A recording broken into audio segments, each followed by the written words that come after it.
বিরিয়ানি, পোলাও বা পরোটার সাথে বা শেষ পাতে খাওয়ার জন্য পেট ঠান্ডা করার একটা সহজ সুস্বাদু রেসিপি আজকে শেয়ার করব। আপনাদের কাছে অনুরোধ, স্কিপ না করে পুরো ভিডিওটি দেখবেন, কেননা ফোড়ন এই রেসিপির ইম্পর্ট্যান্ট একটা পার্ট। নমস্কার, আমি শ্রীপর্ণা। অমৃতকুম্ভ চ্যানেলে আপনাদের সবাইকে স্বাগত জানিয়ে আজকের রেসিপি শুরু করছি। আজকের রেসিপি লাউয়ের রায়তা। একটা লাউ নিয়েছি। এই লাউয়ের 4 ভাগের 1 ভাগ রায়তা বানানোর জন্য ব্যবহার করব। প্রথমে লাউয়ের ছাল ছাড়িয়ে ধুয়ে নিয়ে এরকম ছোট ছোট করে কুচিয়ে নিয়েছি। খুব বেশি মিহি করে কুচোনোর কোনো প্রয়োজন নেই, অথবা গ্রেট করারও কোনো প্রয়োজন নেই। এইভাবে ছোট ছোট করে কাটলেই চলবে। এবারে দিয়ে দিচ্ছি এতে 1/2 চামচ নুন।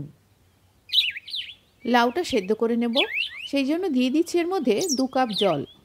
লাউ জলীয় সবজি, নুন দিলে লাউ থেকে জল বের হবে, তাই 2 কাপ জলেই হয়ে যাবে। গ্যাসে মিডিয়াম ফ্লেমে লাউটা সেদ্ধ করতে বসিয়ে দিলাম। এদিকে একটা পাত্রে নিয়ে নিয়েছি 200 গ্রাম টক দই। দিয়ে দিচ্ছি এর মধ্যে 3 চামচ চিনি। যেহেতু লাউটা নুন দিয়ে সেদ্ধ করতে বসিয়েছি, তাই এখানে নুনের পরিমাণটা কম দেব। সাধারণ লবণ দিচ্ছি 1/4 টিস্পুন। 1/2 চামচ বিট লবণ বা ব্ল্যাক সল্ট দিয়ে দিচ্ছি। 1/2 চামচের একটু বেশি ভাজা জিরে গুঁড়ো দিচ্ছি। এবারে চামচ দিয়ে গুলে নিচ্ছি, চিনিটা যাতে গলে যায়, সেই পর্যন্ত এটাকে গোলাতে হবে। এই সময় একটা কথা বলে রাখি, আমি কিন্তু এই দইটা এতটা ঘনত্ব রাখবো না, এর সাথে আরেকটু জল মিশিয়ে পাতলা করব। আপনারা নিজেদের পছন্দ মতো ঘনত্বটা রাখতে পারেন। দইটা পাতলা করার জন্য 2 টেবিল চামচ জল দিয়ে মিশিয়ে নিচ্ছি।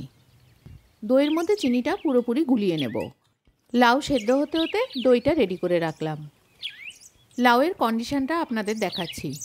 জল ফোটা শুরু হওয়ার পরে 8 মিনিট ফুটিয়েছি। লাউটা পুরোপুরি সেদ্ধ হয়নি, এখনও একটু সেদ্ধ হওয়া বাকি আছে। লাউ পুরোপুরি সেদ্ধ হলে ট্রান্সপারেন্ট হয়ে যাবে। আরও মিনিট 3 ফুটিয়ে নেওয়ার পরে আপনাদের দেখাচ্ছি। এই সময় লাউটা অনেকটাই ট্রান্সপারেন্ট হয়ে গেছে, আর হাত দিয়ে চেক করে দেখে নিচ্ছি লাউটা সেদ্ধ হয়েছে কিনা। লাউ পুরোপুরি সেদ্ধ হয়ে গেছে। এবারে গ্যাসটাকে অফ করে দিলাম। লাউটাকে ছেঁকে নেওয়ার জন্য একটা বাটির মাথায় একটা স্ট্রেনার বসিয়ে দিয়েছি। লাউ সেদ্ধ জলটা কিন্তু ফেলবো না, এটা যে কোনো তরকারিতে ব্যবহার করে নেব। আর এই জলটা একটু কষাটে হয় বলে এটা আমি রায়তাতেও ব্যবহার করব না। দেখাচ্ছি আপনাদের ছেঁকে নেওয়ার পরে কইটুকু জল বেরিয়েছে। এই জলটা যে কোনো তরকারিতে ব্যবহার করে নেওয়া যায়। আপনাদের কাছে অনুরোধ, যারা এখনও চ্যানেলটিকে সাবস্ক্রাইব করেননি, রেসিপি ভালো লেগে থাকলে চ্যানেলটিকে সাবস্ক্রাইব করে রাখবেন। আর পরবর্তী আপডেটের জন্য পাশে থাকা বেল আইকনটিকে ক্লিক করে রাখবেন। স্ট্রেনারটা তুলে দেখাচ্ছি, 1/2 কাপেরও কম জল বেরিয়েছে। এবারে এই ছেঁকে নেওয়া লাউটা দইয়ের বাটির মধ্যে ঢেলে দিচ্ছি। দইয়ের মধ্যে চিনিটা পুরোপুরি গুলে গেছে। চিনি যাতে পুরোপুরি গুলে যায় সেটা খেয়াল রাখবেন। একবার দেখে নেবেন চিনিটা ঠিকঠাক করে গুলেছে কিনা। ছেঁকে নেওয়া সেদ্ধ লাউটা দইয়ের বাটির মধ্যে ঢেলে দিয়ে ভালো করে মিশিয়ে নিলাম। এবারে আরেকটা কাজ বাকি আছে, তাহলেই একেবারে রায়তা রেডি হয়ে যাবে। টেম্পারিং বা তড়কা, বা আমাদের বাংলা ভাষায় যেটা বলে ফোড়ন দেওয়া, সেই ফোড়ন দেওয়ার জন্য গ্যাসে একটা কড়াই বসিয়ে দিয়ে দিয়েছি কিছুটা সর্ষের তেল। দিয়ে দিচ্ছি খুব সামান্য পরিমাণ হিং। 2টো শুকনো লঙ্কা দিলাম। 1/2 চামচ কালো সর্ষে দিয়ে দিলাম। আর খেয়াল রাখতে হবে এই সময় গ্যাসের ফ্লেমটাকে একেবারে লোয়ের দিকে রাখতে হবে, নইলে হিং পুড়ে যেতে পারে।